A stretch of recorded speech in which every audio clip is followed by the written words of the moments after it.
바울은 항상 예수의 마음이 있었기 때문에 자기 권리를 자꾸 포기하는 거예요. 자기 의무를 자꾸 양보하는 거예요. 어떻게 보면 우리가 예수 믿는다는 것은 좀 바보스럽고 또 때로는 손해보고 할 말을 못 하잖아요. 그러다 보니까 이 교회에서 저런 사람이 어찌 사도가 될 수 있느냐, 저런 사람이 어떻게 하나님의 종이 될 수 있느냐. 특히 사도 바울은 당시에 결혼을 했다 그랬잖아요. 근데 학자들에 의하면은 사별했을 것이다. 이혼을 당했을 것이다. 이혼했을 것이다. 근데 대개 학자들은 이혼을 당했을 것이다. 왜?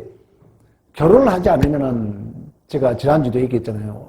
오늘날 목사 안수 결혼하지 않은 사람 안 준 것처럼 당시에도 랍비들은 반드시 결혼을 해야 전제가 됐기 때문에 결혼을 했는데 사별했거나 이혼 당했거나, 왜? 맨날 돈 못 벌고 전도하고 다니니까 이혼을 당했을 거다, 이런 얘기를 해요. 교회에서 의뢰이 그러려니 하고 더 무시하고 더 비판하고 더 공격했던 그런 역사적 배경을 가지고 있습니다. 그래서 우리가 3절 4절에 그러잖아요. 나를 비판한 자들에게 변명할 것이 이것이니 우리가 먹고 마실 권리가 없겠느냐, 이렇게 말씀하고 있는 것처럼 그가 가진 권리가 무엇인가에 대한 변론들이 자세하게 기록되어 있습니다. 다시 말하면 신앙생활 공동체가 어떻게 해야 서로 격려가 되겠는가. 여러분들이 항상 그걸 생각해야 돼요. 교회가 옳았다 틀렸다로 자꾸 따지게 되면은 교회는 냉랭해집니다. 그리고 교회는 뭐냐면은 서로 격려해야 돼요. 약한 자는 서로 격려해주고 잘한 자를 격려해주고, 또 교회에 서로 누가 유익이 되겠는가, 교회에 누가 더 덕이 되겠는가, 어떤 것이 더 덕이 되고 어떤 것이 교회에 더 유익이 되겠는가, 이런 부분에 고민을 해야 될 줄로 믿습니다. 그러나 7절에 말씀하고 있는 것처럼 누가 자기 비용으로 군복무를 하겠느냐, 누가 포도를 심고 그 열매를 먹지 아니하겠느냐, 누가 양떼를 기르고 그 양떼의 젖을 먹지 않겠느냐. 이 말은 뭐예요? 군인들이 당연히 군대에서 그 군인들의 후생복지를 책임져 줘야 군 의무를 감당하죠. 그런 것처럼 또 오늘 본문에 말씀하고 있는 것처럼 포도를 심었는데 그 열매를 전혀 내가 따먹을 수 없다면 누가 포도를 심겠습니까? 내가 양떼를 길렀는데 양떼의 젖을 내가 전혀 먹을 수 없다면 누가 양떼를 기르겠냐는 얘기예요. 10절에도 그 얘기합니다.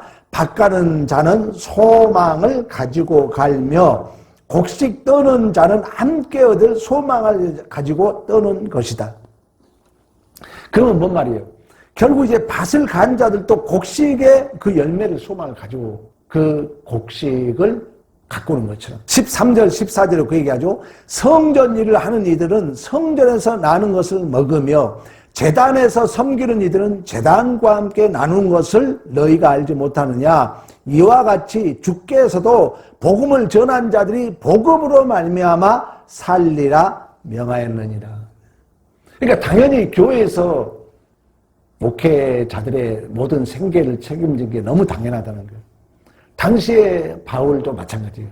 사도로서. 그러나 바울은 자기가 그 책임을, 또 자기의 자유를, 자기의 권리를 절제하고 양보한 것은 어쨌든 복음이 증거가 잘 되기 위하여, 어쨌든 성도를 한 명이라도 더 구원에 이르도록 하기 위하여 자기의 자유와 권리를 포기하고 양보했는데, 그걸 더 인정해주고 더 격려해줘야 되는데, 잘못하게 되면은 그런 좀 연약하고 부족해 보이면은 사람이 무시하려고 하고 비판하려고 하고 또 공격하려고 하고, 그런 배경에서 이 오늘 고린도전서 9장이 기록되어 있다는 것입니다. 그러니까 밭을 갈고 곡식을 떠는 자가 그 열매를 먹는 목표와 소망을 가지는 것은 너무나 당연하다는 거예요. 내가 포도나무를 심었으면 포도 열매를 먹는 것처럼, 내가 양을 기르면 양떼의 젖을 먹는 것처럼, 내가 군대 근무한다면 국가에서 그 모든 비용을 책임져 주는 것처럼. 그래서 4절 6절에도 왜 내게만은 이러한 권리가 없겠느냐, 이렇게 반문하는 거예요. 그러니까 교회를 위하여, 복음을 위하여, 또한 구원을 위하여 그 자신의 자유와 권리를 포기하게 되면은 교회가 주의 종을 잘 보살피고 마음 편하게 목회할 수 있도록 서로 배려하고 서로 돕는 것이 복인 줄로 믿습니다. 록펠러는 그 친구에게 속아서 강산을 샀다고 해요. 광산. 근데 강산이 망한 거예요. 근데 망해가서 이제 거의 부도나기 직전에 계속 이제 강산을 판 거예요. 근데 그 비하인드 스트로크래요. 하나님이 더 파라 그랬다 그러잖아요. 더 팠더니 거기서 석유가 나온 거예요. 그래가지고 엄청난 돈을 벌다 보니까 돈이 많으니까 불안해가지고 록펠러와 똑같은 사람을 이렇게 위장해가지고 숨어 다녔다고 그래요. 그러다 보니까 당뇨병, 혈압, 모든 병이 걸려가지고 거의 죽음의 직전에 간 거예요. 그래서 이제 마지막으로 목회자를 찾아갔더니 목회자가 한 말이 당신은 그동안 돈을 모으려고만 욕심을 부렸는데 쓰는 기쁨을 누려봐라. 베푸는 기쁨을 누려봐라. 그래서 그때부터 이제 록펠러가 베풀기 시작한 거예요. 그리고 교회를 세우고 학교를 세우고 병원을 세우고 특히 11조를 장악하게 한 거예요. 록펠러 재단은 지금도 11조 사무실이 있다고 그래요. 그 큰 회사가 있는데 11조만 전문으로 계산하는 사무실. 근데 그런 이제 록펠러가 그렇게 성장할 수 있었던 또 하나 좋은 외에는 어머니 믿음이 그렇게 좋았다고 그래요. 그 어머니가 이 10가지 그 아들에게 물려준 재산이 있대요. 한번 여러분 들어봐요. 여러분 알 것이지만 첫째가 뭐냐? 하나님을 친아버지 이상으로 섬겨라. 그러니까 하나님은 보이지 않지만 친아버지처럼 하나님을 섬기라는 거예요. 두 번째는 목사님을 하나님 다음으로 섬겨라. 세 번째는 주일 예배는 꼭 본교에 와서 드려라. 그리고 11조는 하나님의 것으로 먼저 구별한 후에 나머지를 사용해라. 그리고 다섯 번째는 아무도 원수를 만들지 말아라. 여러분 주위에 아직도 이렇게 마음이 상해 있는 사람 있잖아요. 우리의 믿음의 복은 내가 먼저 손 내미는 게 복입니다. 내가 먼저 용서하는 게 복입니다. 그때 하늘문이 열릴 줄로 믿습니다. 베드로에게 여러분 하신 말씀이 뭐예요?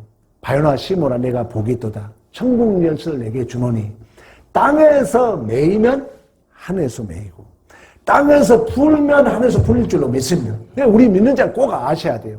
여러분들이 이 땅에 매이는 문제는 내가 풀어야 돼요. 그래야 하늘문이 열리는 거예요. 그런 것처럼 록펠러 어머니도 절대로 이 땅에서 원수를 만들지 말으라. 여섯 번째는 아침에 목표를 세우고 항상 기도해라. 아침 저녁으로 기도 시간을 늘려가야 됩니다. 일곱 번째는 잠자리 들기 전에 오늘 하루를 반성하고 기도해라. 그리고 여덟 번째는 아침에는 하나님의 말씀을 읽어라. 물론 이제 새벽 기도회를 나온 사람은 뭐 다 괜찮지만 안 나온 사람은 아침에 일어나면은 말씀 한 절이라도 꼭, 그리고 안 그러면 여러분 목사 설교라도 틀어놓고 말씀을 읽어라. 아홉 번째는 남을 도울 수 있으면 힘껏 도와라. 교회 전도 헌금, 선교 헌금, 구제 장학 열심히 하고 있습니다. 어쨌든 록펠러 어머니가 아홉 번째는 남을 도우려면 힘껏 도와라.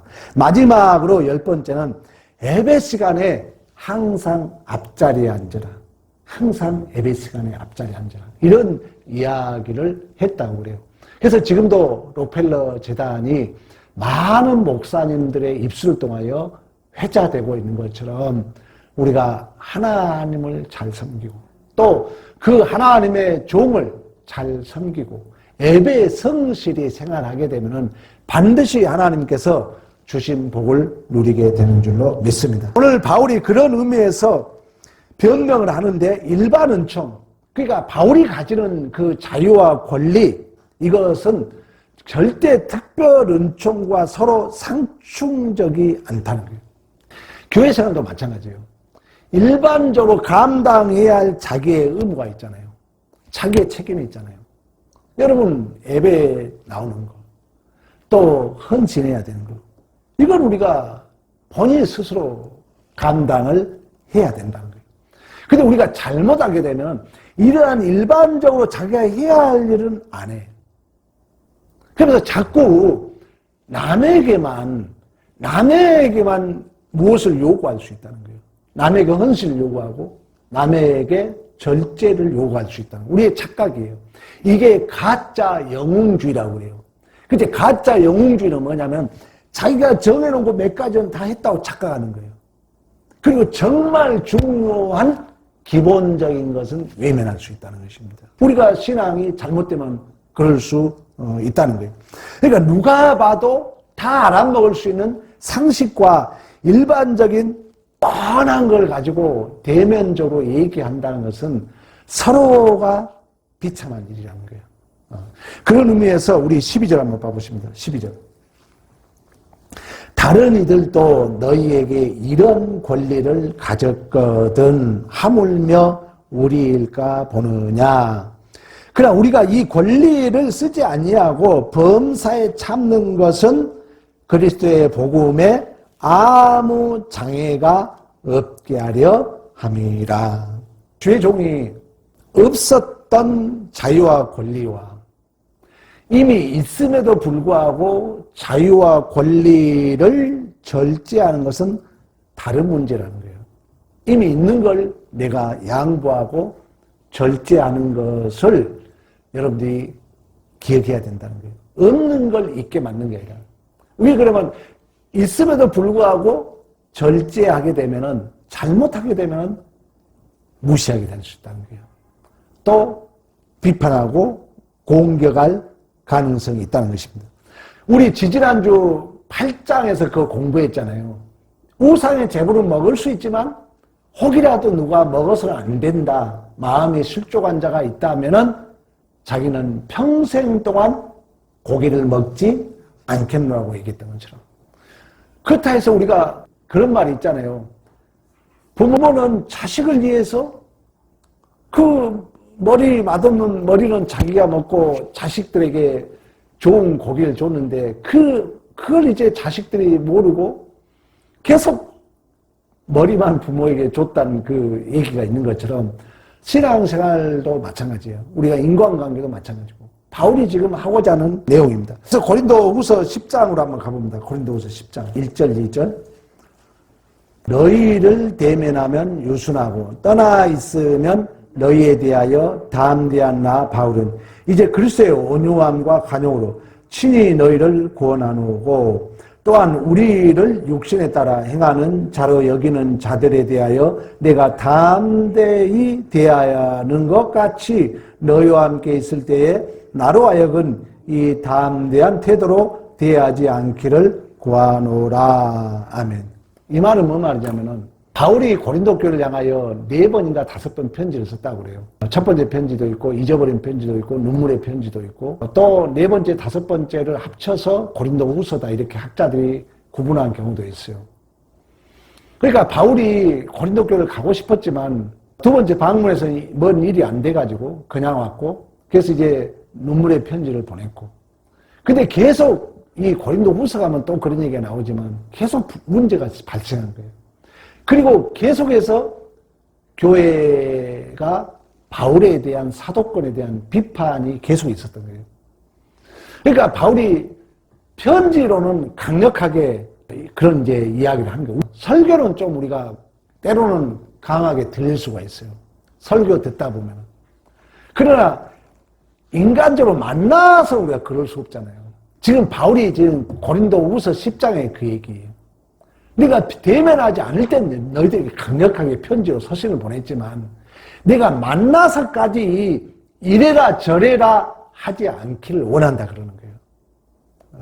그러면 서로가 비참하다는 거예요. 설교 시간에 설교의 과정 속에 헌신하시오. 예배 잘 지키시오. 그럴 수 있어요. 가장 기본적으로 또 만나서 교회 나오시오. 예배 시간 지키시오. 지금 이 10장 얘기는 그러질 않기를 원한다는 거예요. 교회 생활이라는 것이 자기가 가져야 할 의무, 책임 이걸 우리가 감당하지 않으면서 남에 대해서 상대에 대해서만 희생을 강요하고 절제를 강요할 수 있다는 것입니다. 바로 오늘 고린도 교회와 사도 바울과의 관계라는 거예요. 그때 바울은 편지로서 내가 너희들에게 강력하게 얘기했지만 다시 만나서까지 이런 문제로 너희들과 다투지 않게 해라. 그게 바로 고린도 후서 10장 이야기인 것을 볼 수가 있습니다. 여러분, 신앙생활의 실력이라는 것은 예수 그리스도의 복음이 잘 전달되도록, 내가 믿음 생활 잘한다는 것은 내 안에 예수가 전달되도록 내 자유와 권리를 절제하는 거예요.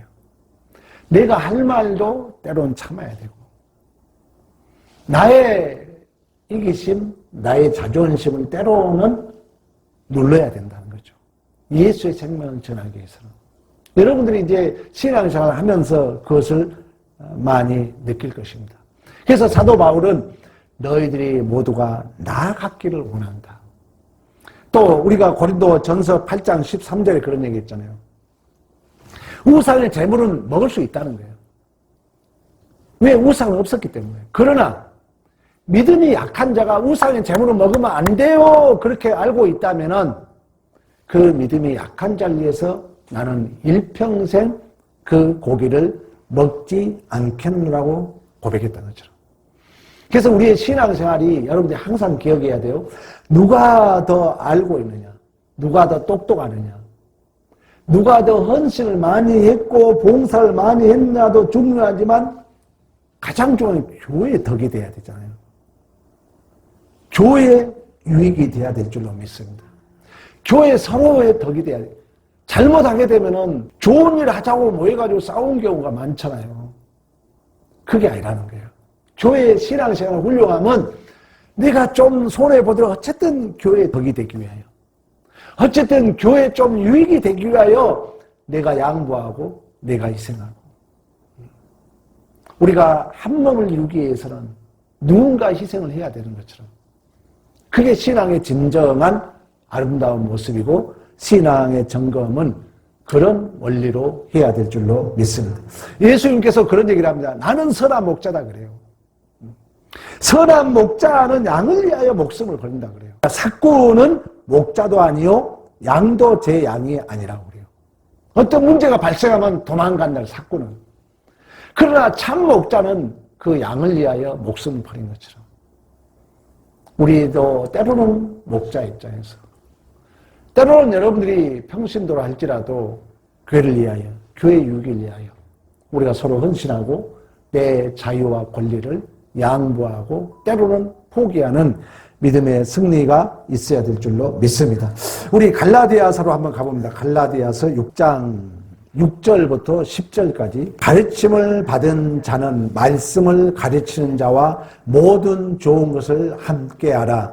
스스로 속이지 말라. 하나님은 업신여김을 받지 아니하시나니 사람이 무엇으로 심든지 그대로 거두라. 자기의 육체를 위하여 심는 자는 육체로부터 썩어질 것을 거두고 성령을 위하여 심는 자는 성령으로부터 영생을 거두리라. 우리의 선을 행하되 낙심하지 말지니 포기하지 아니하면 때가 이름에 거두리라. 그러므로 우리는 기회 있는 대로 모든 이에게 착한 일을 하되 더욱 믿음의 가정들에게 할지니라. 아멘.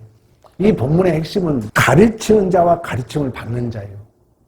그러니까 오늘 6절에 그러잖아요. 가르침을 받는 자는, 나는 여러분을 가르치는 자잖아요. 여러분은 가르침을 받는 자들이랬잖아요. 그러니까 가르침을 받는 자는 말씀을 가르치는 자와 모든 좋은 것을 함께 하라는 거예요. 여러분들은 목사를 통해서 모든 양식을 얻어먹는 거예요. 모든 영적 양식을. 근데 내가 양식을 먹으면서 속으로 목회자를 비판하고 욕하면 그건 스스로 속이는 자라는 거예요. 오늘 본문 얘기예요. 왜? 아니, 가르침을 통해서 모든 영적 양식은 하나님은 주의 종을 통해서 하기 때문에, 그래서 오늘 본문에 여러분 잘 읽어봐요.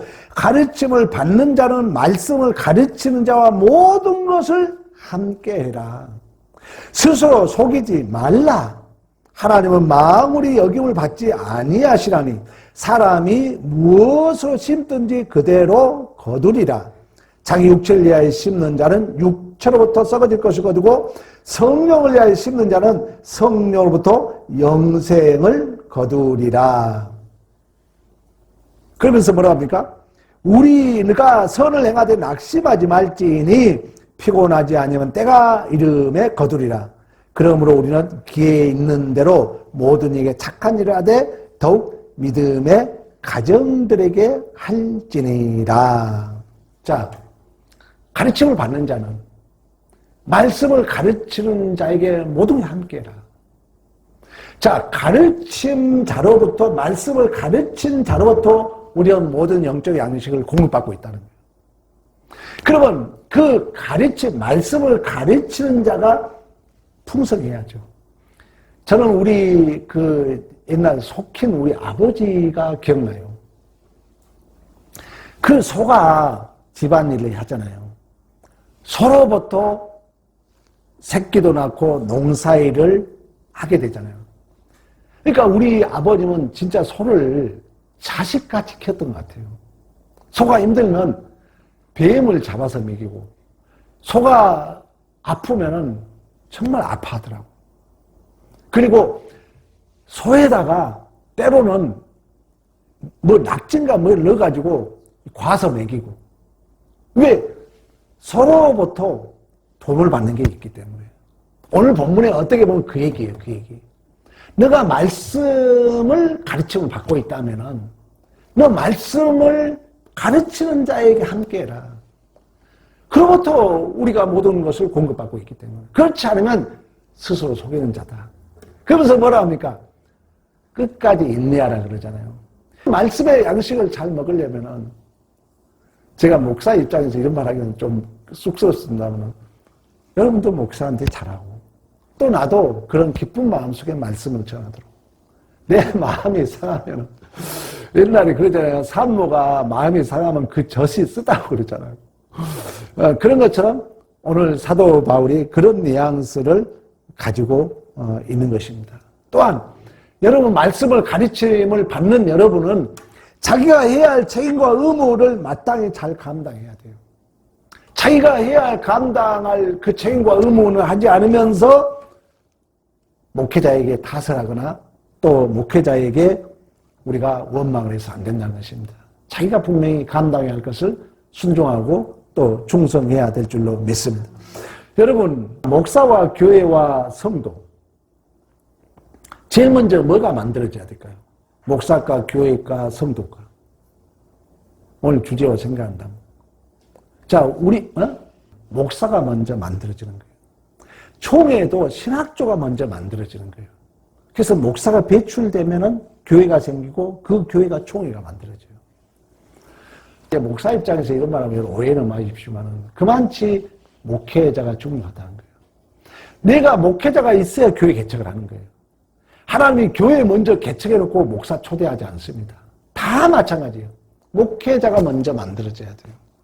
그리고 이제 교회가 만들어지면 그 교회가 다시 목사를 만들고 그 목사는 또다시 교회를 만들고 서로 연동작용이 있는 거예요. 물론 여러분이 목사를 만들거든요.